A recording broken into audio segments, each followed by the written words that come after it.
नमस्कार। जनसत्य न्यूज़ में आप सभी का स्वागत है। मैं हूं विवेक पाठक।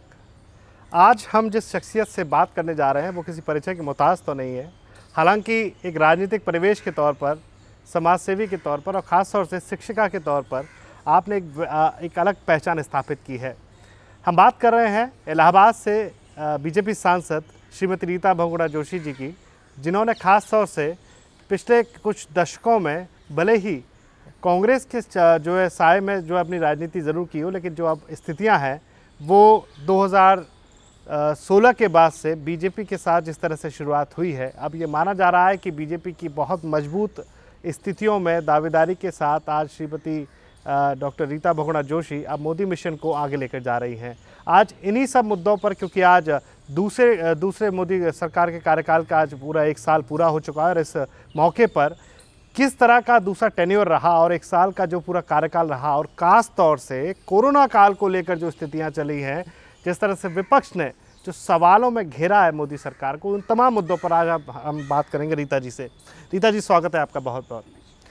रीता जी, पहली बात तो जो दूसरा कार्यकाल है मोदी सरकार का, आप सांसद हैं इलाहाबाद से, प्रयागराज जिसका नाम है। अब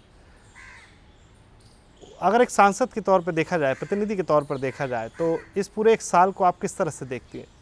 अभूतपूर्व है, ऐतिहासिक वर्ष है और इस वर्ष में वो काम हुए जो कि दशकों से लंबित थे और जिस प्रकार से वादा करके जनता को विभिन्न विषयों पर मोदी जी के नेतृत्व में एनडीए गवर्नमेंट ने निर्णय लिए और जिस तरह से हमारे पिछले लोकसभा में बहुत ही अहम फैसले हुए, मैं समझती हूँ वो ऐतिहासिक हैं और 21वीं सदी के वो वास्तव में दस्तक देने वाले निर्णय हैं। जैसे कि आपको मालूम है कि धारा 370 और 35 से जिस तरह से उसको समाप्त करके और जम्मू कश्मीर को निश्चित रूप से निर्णायक रूप से भारत का अभिन्न अंग घोषित किया गया और हर प्रकार की शंकाओं को समाप्त किया गया। और आप देख रहे हैं कि आतंकवाद से लड़ने में कितना कारगर यह निर्णय सिद्ध हुआ है, क्योंकि इस वर्ष जो आतंकी हमले हुए हैं वो बहुत कम हैं और धीरे धीरे जो आतंक के जो नोड्यूल्स थे उनको सबको समाप्त किया जा रहा है। तो एक बहुत बड़ा निर्णय ये हुआ। दूसरा, पिछली सरकारों ने राम मंदिर के मामले में पैर पीछे खींचे थे।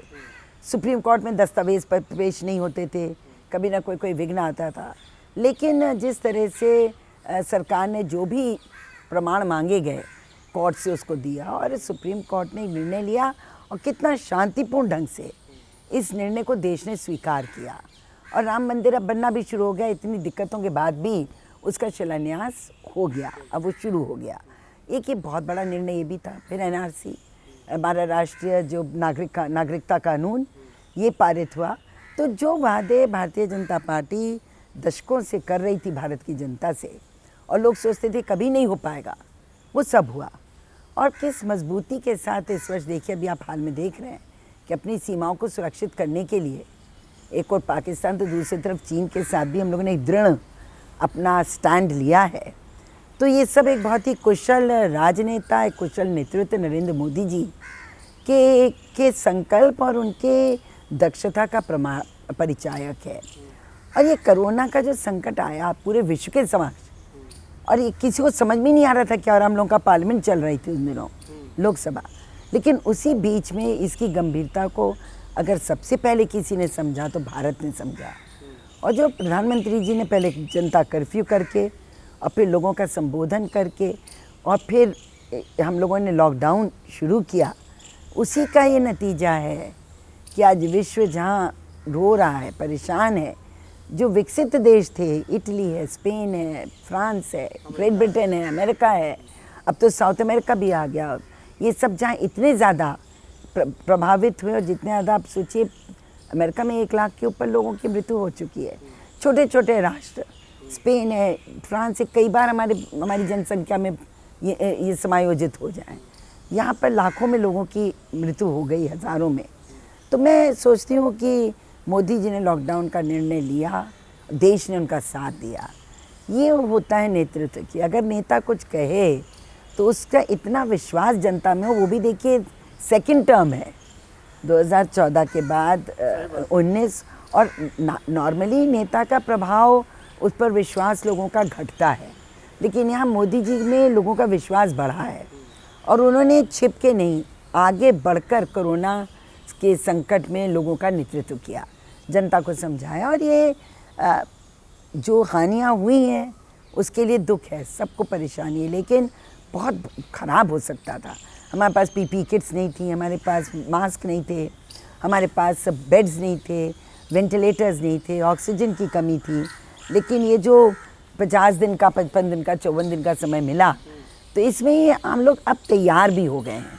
अब जो लोग कह रहे हैं कि अब बढ़ रहा है, कुछ विपक्षी दल प्रहार कर रहे हैं, अटैक कर रहे हैं, मैं उनसे एक ही बात कहना चाहती हूँ, अगर यही स्थिति जो अब हो रहा है ये इतनी भयावह हो जाती अगर लॉकडाउन्स नहीं होते कि हमसे संभाले नहीं संभलता। 133 करोड़ 134 करोड़ आबादी भारत की, आप खुद सोचिए।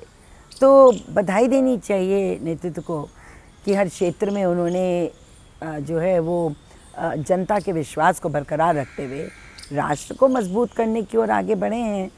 और अब देखिए प्रधानमंत्री जी का आह्वान जो चल रहा है कि vocal for local and go global, ये अपने जो हमारे देश का जो हम लोगों का अपना स्वराज्य है उसको कैसे हम मजबूत करें, कैसे स्वावलंबी बने, इसके और पूरे देश की निगाह है। अब आप देखिएगा लोकल प्रोडक्ट्स, स्थानीय उत्पाद हमारे बहुत तेज़ी से आगे बढ़ेंगे। चले पहले मैं 1 साल पे ही बात कर लेता हूँ, क्योंकि पिछली सरकार की भी बात करें, पिछले कार्यकाल की बात करें और आपके कार्यकाल की बात करें, ये जो कार्यकाल रहा है मेरे ख्याल से एनआरसी खास तौर से लेना और ये जो नागरिकता संशोधन कानून रहा और उसके बाद कश्मीर का जो धारा 370 ख़त्म करने का जो फैसला रहा, ये दोनों ही बहुत एग्रेसिव डिसीजंस रहे, जिसमें कि खास तौर से मोदी सरकार ने आगे बढ़कर जो फ्रंटली खड़े होकर ये डिसीज़न पर अपना एक स्टैंड रखा। कितनी बड़ी चुनौती रहा ये विपक्ष के तौर पर भी, क्योंकि लोगों के बीच में एक अलग अलग तरह के मैसेज देने की कोशिश की गई, लेकिन मोदी सरकार अपनी जगह टिकी रही, खड़ी रही और मजबूती के साथ उस फैसले को जो है लागू भी कराया, उस कानून को जो है लागू भी कराया। कितनी बड़ी चुनौती आप जो सरकार के सामने काफ़ी कठिन निर्णय थे और कभी भी निर्णयों से भागना नहीं चाहिए। अगर जनता को ये घोषणा पत्र में था, ये संकल्प पत्र में था भारतीय जनता पार्टी के, और उसी संकल्प पत्र को इस देश ने क्या प्रचंड बहुमत देकर वापस भेजा। तो अगर देश की ने उनमें विश्वास व्यक्त किया तो उनको भी अपने वादे पूरे करने थे। और निर्भीक नेता तो हैं, आपको मालूम है, डरते तो हैं नहीं, निर्भीक हैं, अनुभवी हैं, 3 टर्म 4 टर्म जो गुजरात का चुनाव जीते हों, मुख्यमंत्री रहे हों और प्रधानमंत्री का प्रथम कार्यकाल इतना अच्छा गया, तो उन्होंने जब देखा कि इतना प्रचंड बहुमत मिला है तो देखिए कुछ निर्णयों को हो जाना चाहिए। वो हमेशा तलवार की तरह सर पे नहीं लटकते हैं, जैसे 3 तलाक। मैं कहती हूँ हमारी मुस्लिम बहनें चाहे कुछ भी कहे हमारे अक़लियत, लेकिन एक एक मुस्लिम बहन अंदर से खुश होगी। कितना बड़ा खतरा रहता है। तो मैं तो महिला की मंत्री भी रही, महिला आंदोलन से उभरी भी महिला हूँ। किसी औरत को हमेशा ये डर है कि 3 बार मुझे तलाक बोल देगा और मेरी ज़िंदगी डिरेल हो जाएगी। कितना बड़ा निर्णय था, कितना मुश्किल निर्णय था, लेकिन करा सरकार ने, करा तो सुप्रीम कोर्ट ने, लेकिन उस पर फिर कानून की मोहर लगाई भारत सरकार ने। सही बात। ये निर्णय भारत के हक में थे। तो मैं ये सोचती हूँ राष्ट्र को मजबूत करने वाले अगर कड़वे और कठिन निर्णय लेने हों तो वो मोदी जी ने लेकर इस देश को, मैं सोचती हूँ, बहुत अच्छी सौगात दी है। 3 तलाक, फिर धारा 370 को ख़त्म करना कश्मीर में, क्योंकि मैं इसलिए ये सवाल पूछ रहा हूँ रीता जी कि एक विशेष समुदाय यहाँ पर जुड़ा हुआ है। अगर आप जनसंख्या के तौर पर देखें, दोनों ही फैसले एक खास तौर से अल्पसंख्यक भारतीयों को बहुत सीधे सीधे टारगेट करते हैं। और अगर कश्मीर की बात की जाए तो मुझे लगता है कि कई दशकों से हम इस मुद्दे को देखते आ रहे हैं और जब से आज़ादी मिली है तभी से ये पूरा विभाजन के समय से ये दिक्कतें थी। जब ये फैसला लिया गया होगा तो कहीं ना कहीं सरकार के सामने, क्योंकि अजीत डोभाल को भी वहाँ पर रहना पड़ा, कश्मीर के अंदर चीज़ों को, स्थितियों को नियंत्रण रखने के लिए, सामान्य रखने के लिए चुनौतियाँ बहुत थीं।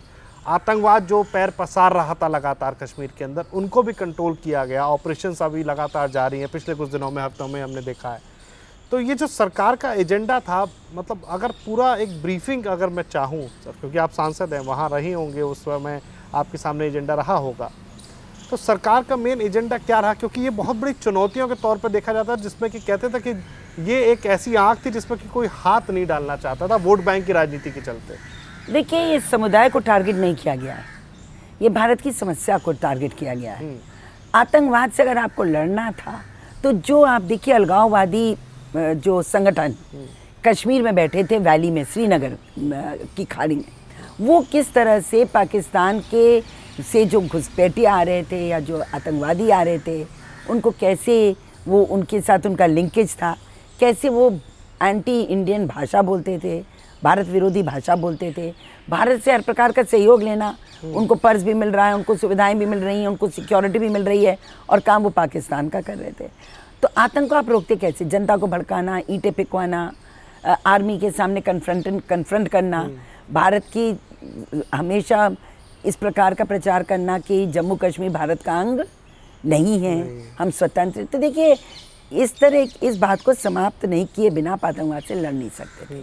जब अंदर का आप माहौल नहीं ठीक करेंगे, और देखिए जनता साथ है, अधिकांश जनता को आप देखिए, अभी पंचायतों के चुनाव हुए, पहले तो नहीं हुए थे, अब वो बीडीसीज भी हैं, वहाँ जिला पंचायत भी, और कितना पैसा केंद्र सरकार दे रही है। केंद्र सरकार वहाँ की आवाम के साथ है, जनता के साथ है। हम चाहते हैं वहाँ फिर से पर्यटन बढ़े, हम चाहते हैं फिर वहाँ से बेरोजगारी समाप्त हो, वहाँ के युवा को पत्थर या बंदूक ना उठानी पड़े, और ये तभी संभव है जब वहाँ की अर्थव्यवस्था में सुधार हो। मैं बहुत बार कश्मीर गई, जितनी गरीबी वहाँ बढ़ गई है, इतने पढ़े लिखे बच्चे हैं लेकिन सब बेरोज़गार हैं। डल लेक जो कि शिकारों के लिए जाना जाता था, शिकारे के लिए, आज उसकी क्या हालत है। तो मैं ये कहूँगी कि ये कोई समुदाय को नहीं टारगेट किया गया है, ये एक भीषण समस्या आतंकवाद की, जिसके लिए हम लोगों ने अंतर्राष्ट्रीय समझौते भी किए हैं राष्ट्रों के साथ, उसको करना। पाकिस्तान का एक ही एजेंडा है, भारत से लड़ते रहो और अपने आवाम को खुश रखो। आर्मी के चंगुल में है वहाँ की सरकार, वहाँ तो आर्मी रूल करती है इनडायरेक्टली, आप कह लीजिए। तो ये आवश्यकता देखिए इसलिए किया गया।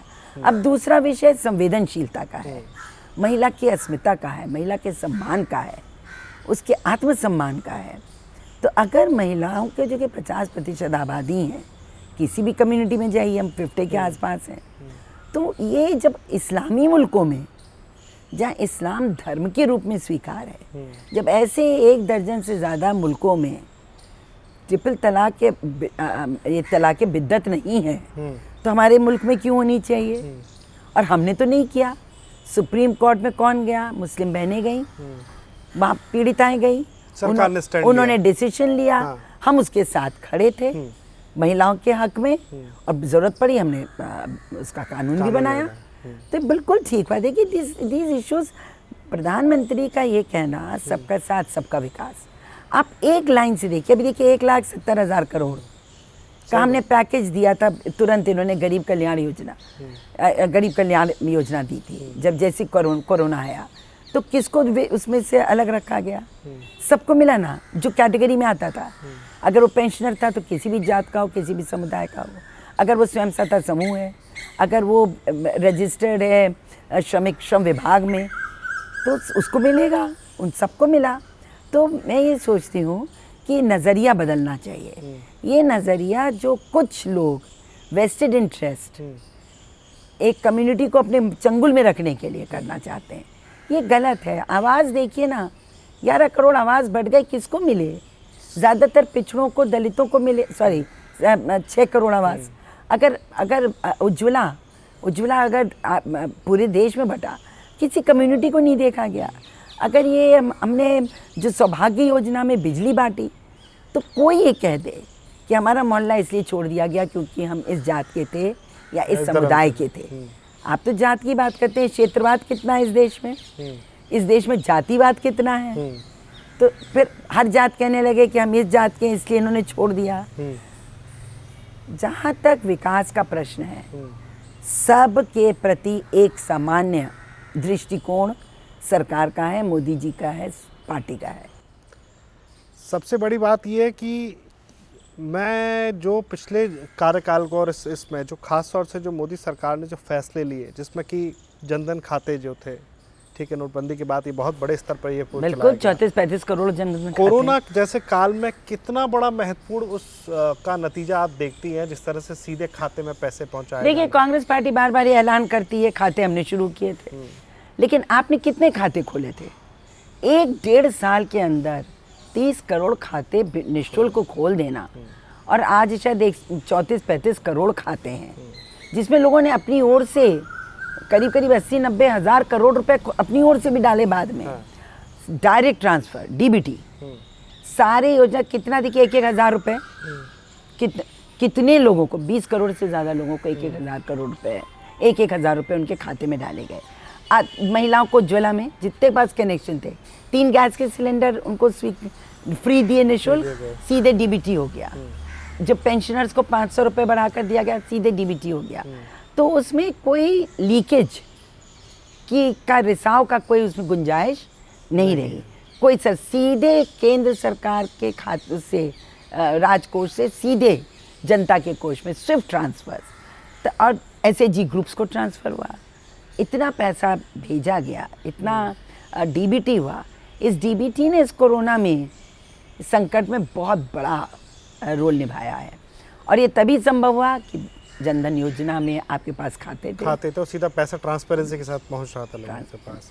तो ये बहुत बड़ी उपलब्धि आप मानती हैं? बहुत बड़ी उपलब्धि है। अगर मैं बात करूं रीता जी की, जो स्थितियां अभी बनी हुई है कोरोना को लेकर, जिस तरह के हालात बने हुए हैं, कहीं ना कहीं चुनौती इस पूरे देश के सामने है। आर्थिक तौर पे अगर देखा जाए तो मतलब जितना बड़ा राहत पैकेज प्रधानमंत्री की तरफ से घोषणा किया गया, और ख़ास तौर से आज भी एक घोषणा की गई प्रधानमंत्री की तरफ से, जो एमएसएमईज़ हैं और जो किसान हैं उनको लेकर भी एक बहुत जो है बड़ा सेगमेंट में एक राहत की जो है एक घोषणा की गई है। ये जो घोषणा है उनके क्रियान्वयन को लेकर कितनी तत्पर है मोदी सरकार?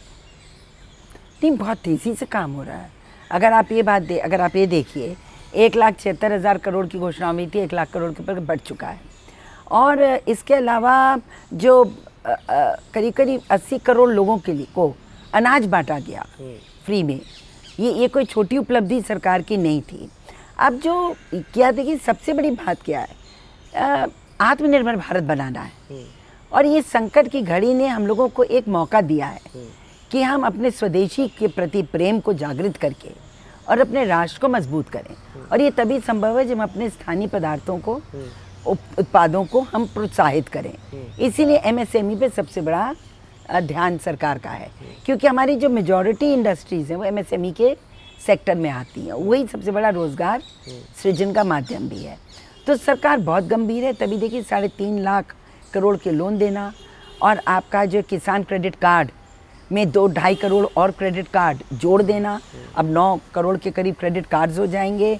जो हमारे किसान बंधु हैं उनके आय को स्थिर करना, आगे बढ़ाने के लिए एक नहीं अनेकों जो उपाय दिए गए। तो एमएसएमईज़ को तो यहाँ तक कि बिल्कुल बिना किसी जो उनको लोन दिए जाएंगे उसमें कोई उनको अपनी चीज़ क्या कहते हैं, कोलैटरल्स भी नहीं देने। तो बहुत बड़ी बात है कि बिना आपको कोई चीज़ गिरवी रखे या कोई प्रमाण कुछ दिए हुए, कोलैटरल दिए हुए आपको लोन मिल जाए, और 24 घंटे के अंदर आपको क्लियरेंस देने का वादा। अब विदेश से बहुत सारा कॉन्टैक्ट करके जो फर्म्स चाइना से भाग रही हैं, बहुत सारी कंपनियां भागना चाह रही हैं, लेकिन तो उनको अट्रैक्ट करना, तो ये बहुत तेज़ देखिए, कोई एक दिन में काम होने वाला नहीं है। अब यूपी सरकार को, यूरोपियन कंट्रीज भी बोल रही हैं अब तो चाइना को छोड़िए, बंदोबस्त अब इंडिया में कीजिए। कौन कह रहा है? यूरोपियन कंट्रीज बिल्कुल कह रही, सब कह रही है, क्योंकि देखिए लेबर ऐसा माहौल और इंटरनेशनल लेवल पर जो इमेज क्रिएट की है मोदी सरकार ने पिछले 6 साल में, क्या आप मानते हैं कि उसी के लिए मददगार साबित? हमारी सबसे बड़ी पूंजी हमारा मानव संसाधन है, और इसीलिए हमको इसी को सबसे ज़्यादा मोबिलाइज करना है। 3 लाख करोड़ का हम सामान चीन से खरीदते हैं, बताइए 3 लाख करोड़ का सामान हम उससे खरीदते हैं, अगर वो हम खुद, और कोई चीज़ ऐसी नहीं जो हम उत्पादित नहीं कर सकते। हम पीपी किट आज बना रहे हैं, रोज़ 1 लाख 1.25 लाख पीपी किट बन जा रही है। मास्क की कोई कमी नहीं है, और कितनी जल्दी हमारे यहाँ के जो हमारे लॉकडाउन जैसी कंडीशन में कितने जल्दी हमारे यहाँ के इंडस्ट्री ने एकदम से इसको खड़ा, ज़्यादातर एमएसएमई के क्षेत्र में बन रहे हैं।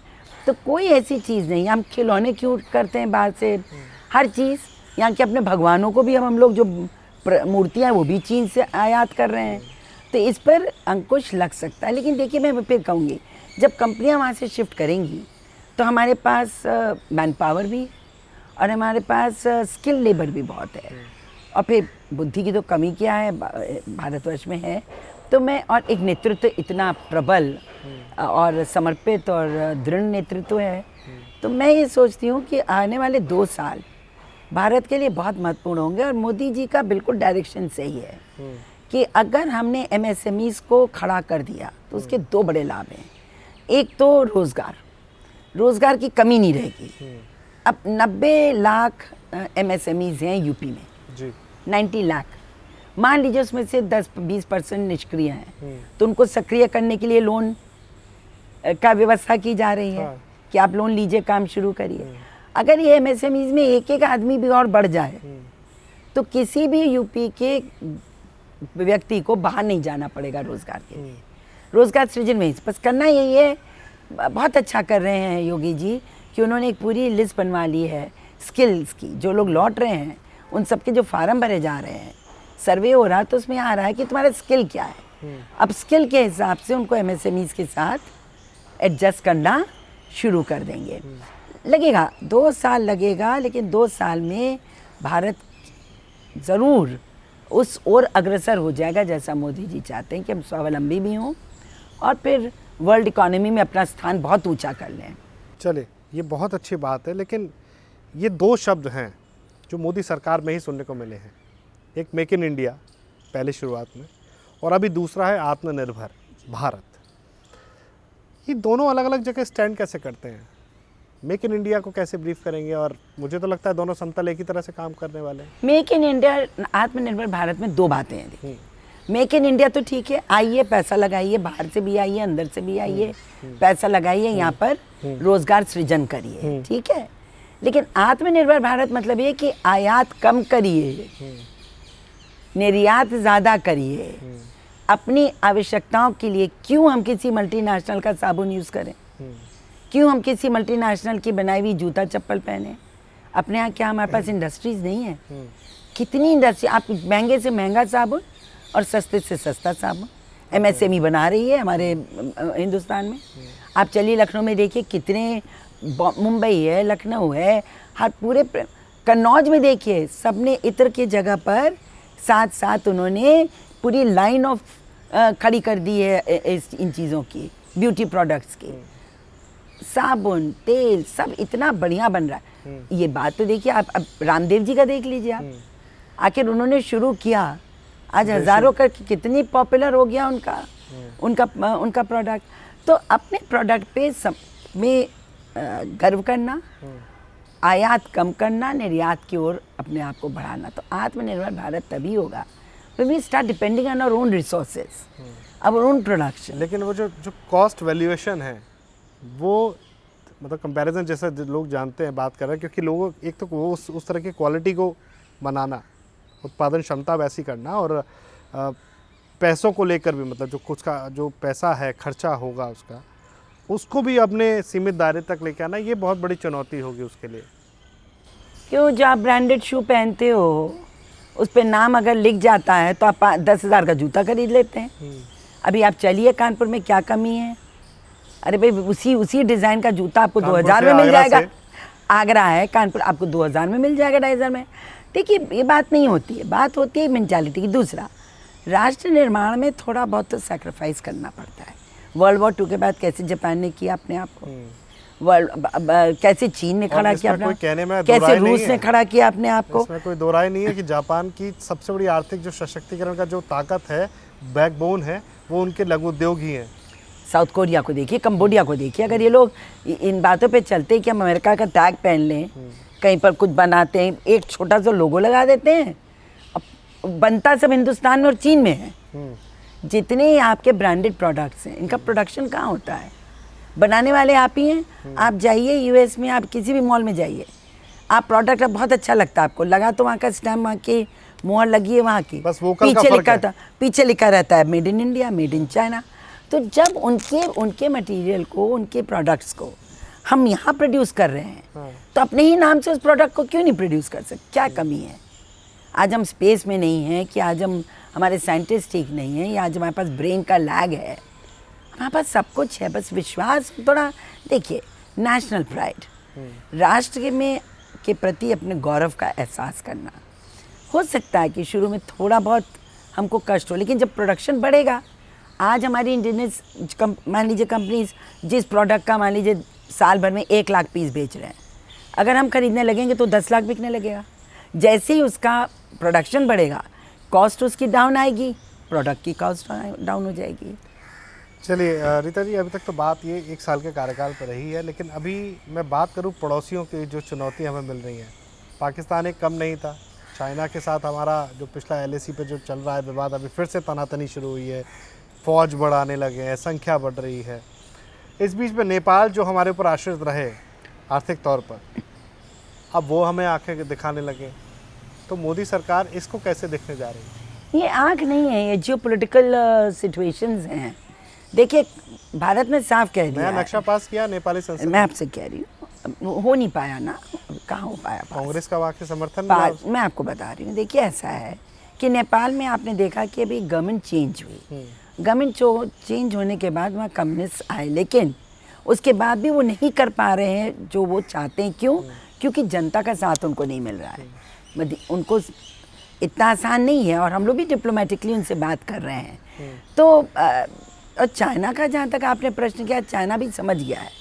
अब तक वॉर, अब 62 का भारत नहीं है, 1962 में नहीं है। आज हम लोग हर तरह से सक्षम हैं, इसलिए हम लड़ाई नहीं चाहते थे कि भारत कभी भी अपने पड़ोसियों से कोई संघर्ष, कोई युद्ध नहीं चाहता। हम चाहते हैं टू लिव इन पीस, लेकिन अगर वो फौज खड़ी करेंगे तो हम भी खड़ी करेंगे।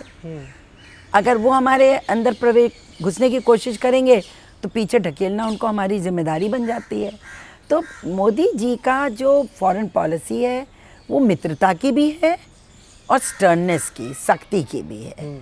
उसमें ये नहीं है कि हम अपने राष्ट्रीय हित को झुककर किसी राष्ट्र के सामने अपमानित तो नहीं करेंगे। तो मोदी जी का बिल्कुल सही है कि भाई शांति से आप भी रहिए, शांति से हम भी रहें, विकास। और आप तो जानते हैं जियोपॉलिटिकली भारत का मजबूत होना चीन को पसंद नहीं। तो चीन का इंटरेस्ट पाकिस्तान में है, क्योंकि वो अपनी सड़कें बना रहा है, वो सी को एक्सेस कर रहा है, उसको वहाँ उनको भी संतुष्ट और खुश रखना है।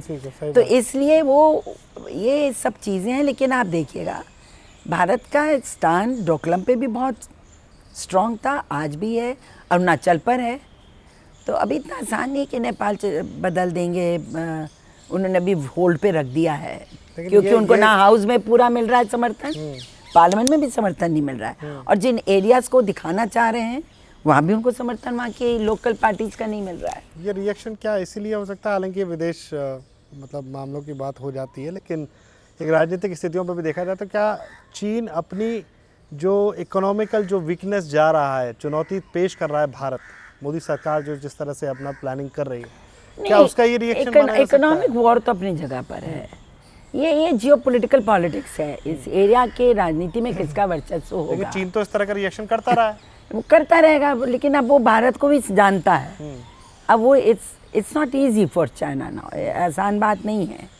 अब हम लोग हर तरह से सक्षम हैं, हम युद्ध नहीं चाहते, डिप्लोमेसी से ही बात होगी, हो रही है, पर अगर ज़रूरत पड़ेगी तो फिर देखा जाएगा।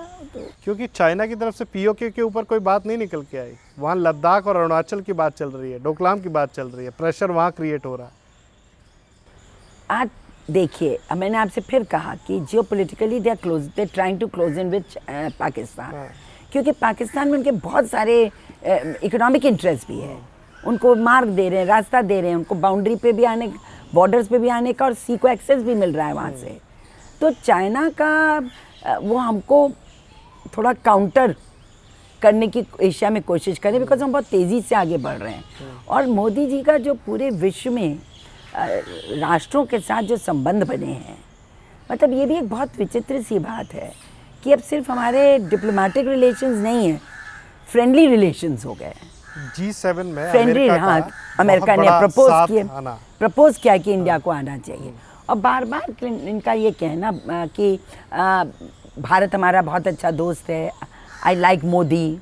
ट्रम्प का बार बार मोदी जी को रेफर करना as my friend, strong leader, international leader, तो ये बातें तो अपनी जगह है कि भाई भारत बहुत तेज़ी से, और फिर डेमोक्रेसी का बहुत बड़ा केंद्र है। देखिए, we are the largest democracy, तो भाई जितने भी लोकतांत्रिक शक्तियाँ हैं वो तो मजबूत होना चाहिए। चाइना इज़ नॉट डेमोक्रेटिक, तो ऑब्वियसली हमारा इज़म भी अलग है उनसे। तो G7 में जाने के बाद तो चाइना और बौखला जाएगा। नहीं, देखिए, बौखलाना किसी राष्ट्र को नहीं मोदी चाहिए। सरकार का स्टैंड क्या है चाइना को लेकर, सीधा सवाल। बिल्कुल साफ है, मित्रता चाहिए, लेकिन हम अपनी सीमाओं को सुरक्षा भी चाहते हैं, और उसके लिए जो करना होगा करेंगे। बिल्कुल स्पष्ट है नीति, बिल्कुल फ्रेंडशिप है, लेकिन राष्ट्र भी है। सीमाओं की बात की है तो राजनाथ सिंह जी का कल ही बयान आया, रक्षा मंत्री जी का, कि पीओके भी जल्दी आप अपने पास ही समझिए। भाई हम लोग तो कह ही रहे हैं कि अब कश्मीर पूरा हमारा है, वो तो हम लोग कहते ही हैं कि भाई कश्मीर हमारा है। पीओके में देखिए, वो जबरदस्ती पाकिस्तान उसको रखे अपने साथ। वहाँ की आवाम तो रोज वहाँ पर आंदोलन करती है, कितनी गुर्बत है, कितनी गरीबी है, उसको तो उन्होंने प्लेटफॉर्म फॉर टेररिज्म बना दिया। पीओके को अगर वो लोग कुछ, उसका कोई भी उसका आर्थिक विकास नहीं है चलेगा, किसी प्रकार का वहाँ पर कोई भी रोजगार का सृजन या वहाँ पर इंफ्रास्ट्रक्चर का डेवलपमेंट नहीं है। It is become a ground for breeding ground for terrorism. Camps बनाओ, वहीं से लॉन्च करो टेररिस्ट को। तो ये तो वहाँ की अगर जनता से पूछा जाए तो वो पाकिस्तान के साथ नहीं रहना चाहती। अब ये तो नीतियाँ सरकार तय करती है, दीज आर हायर इश्यूज, पर हम लोग तो यही मानते हैं कि पूरा अगर जम्मू कश्मीर एक हो, कश्मीर, तो बचा हुआ हिस्सा है, तो बहुत अच्छा हो, शांति के लिए भी और हमारे देश के लिए भी। राहुल गांधी और सोनिया गांधी लगातार मोदी सरकार पर आरोप लगाते रहे हैं। हालांकि अब तो अनलॉक 1 की शुरुआत हो चुकी है, लेकिन उनका बहुत बड़ा आरोप है कि प्रधानमंत्री नरेंद्र मोदी ने लॉकडाउन लगाने से पहले कोई प्लानिंग नहीं की, होमवर्क नहीं किया, सीधे जनता के ऊपर थोप दिया।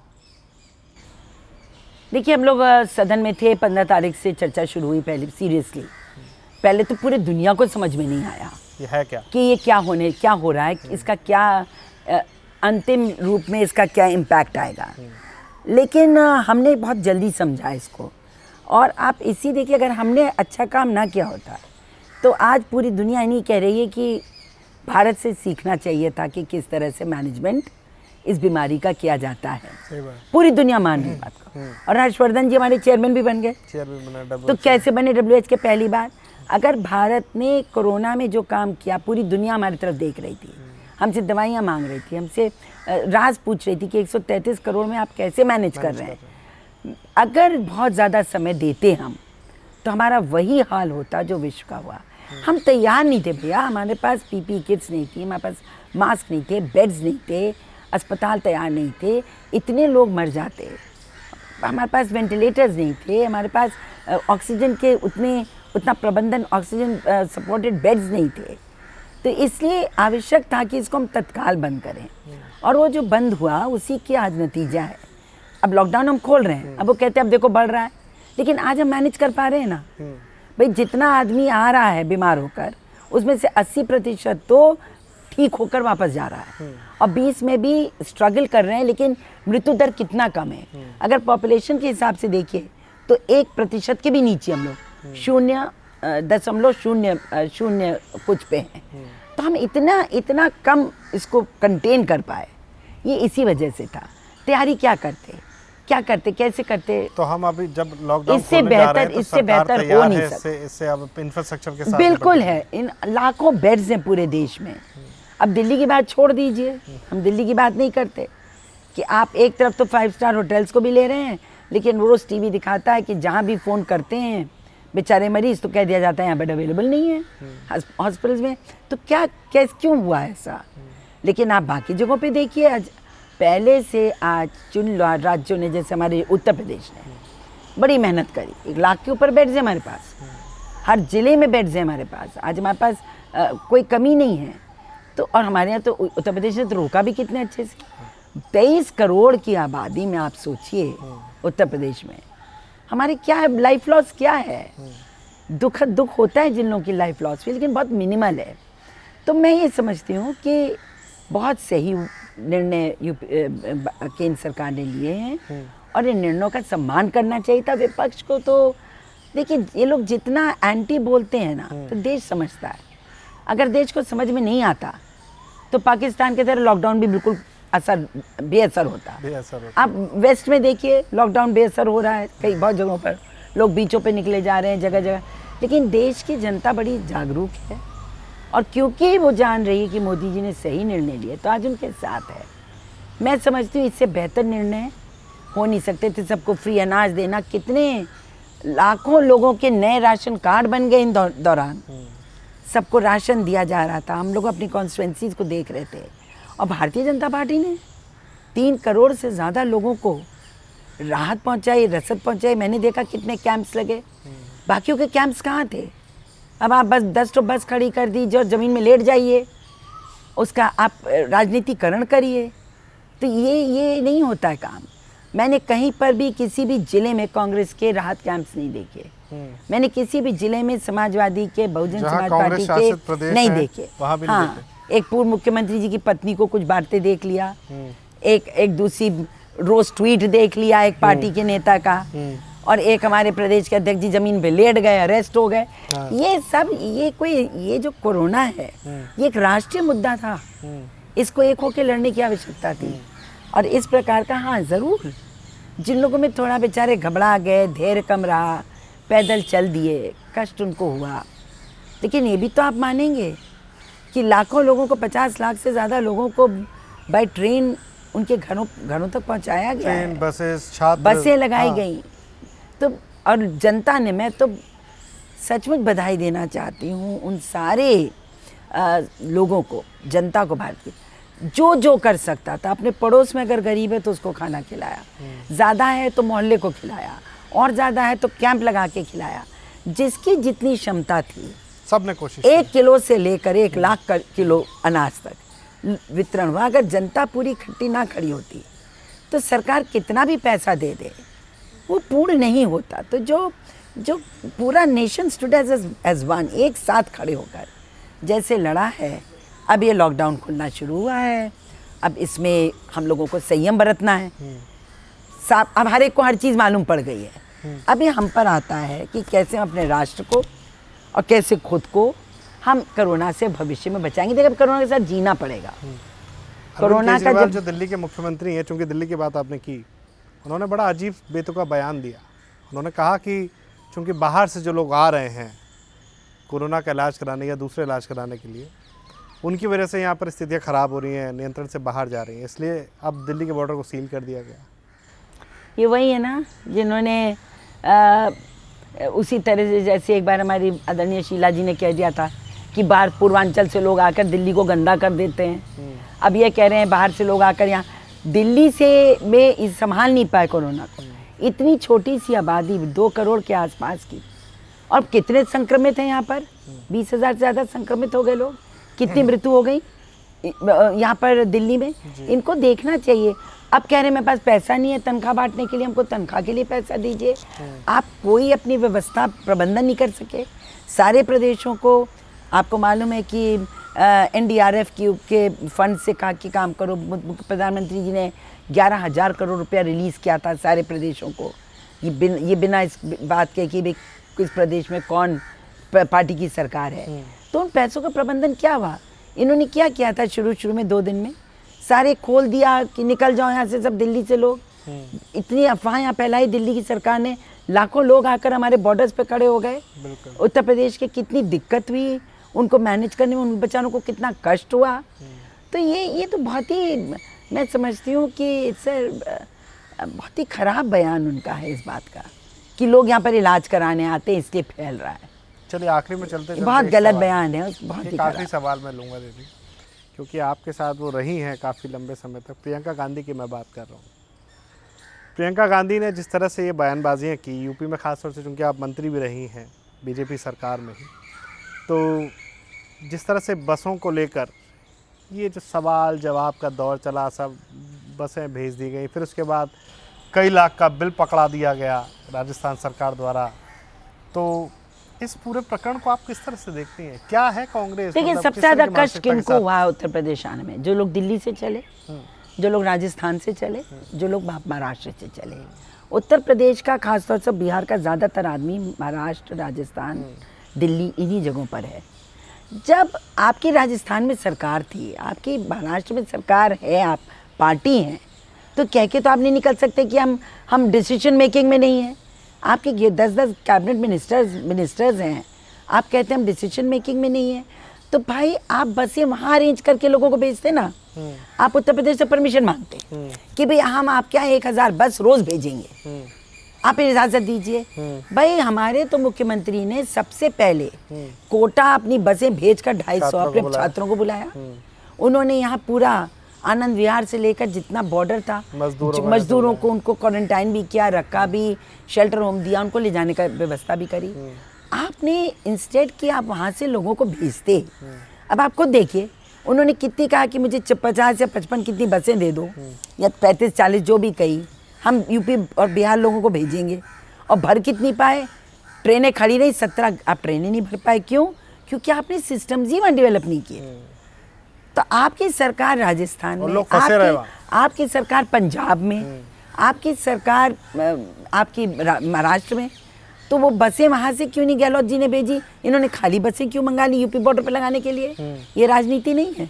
आप राजस्थान से भरते बसों को, आप वहाँ का मुख्यमंत्री हमारे मुख्यमंत्री को लिखते कि भाई हमारे पास ये 10,000 लोगों की सूची है जो जाना चाहते, सब रजिस्टर हो रहे थे वहाँ पर, सब कर रहे थे। हमारे पास खुद प्रयागराज के सैकड़ों लोगों का फ़ोन आया।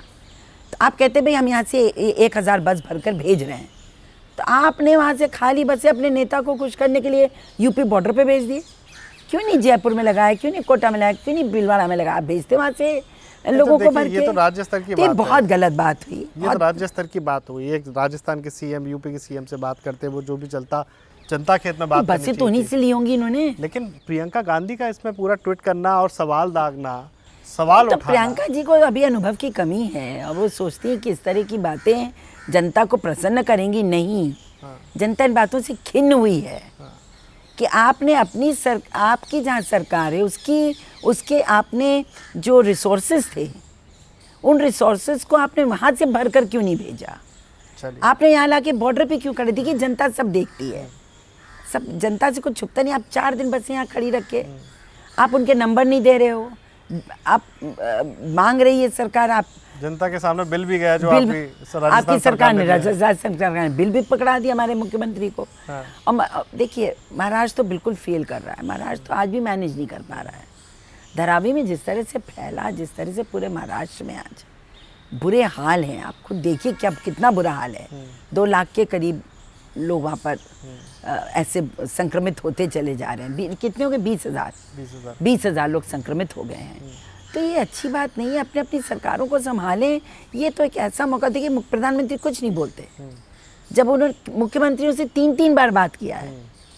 अगर दुर्व्यवस्था हुआ तो सारे मुख्यमंत्रियों से ही तो चर्चा होकर व्यवस्थाएं बनी थी। सही बात है। सबने कहा हम रखेंगे, खाना देंगे, पानी देंगे, भागने नहीं देंगे। लेकिन हुआ क्या? लोगों को कहे घर का किराया दो। दिल्ली में मैं पूछूं केजरीवाल जी से, हमारे कितने यहाँ से लाखों लोग इसलिए भागे कि उस मकान मालिक ने कहा कि घर खाली करो, खोली खाली करो, पैसा दो नहीं तो जाओ। खाने को नहीं था, उनके लिए किचन नहीं चल पाया, उनको अनाज नहीं बट पाया।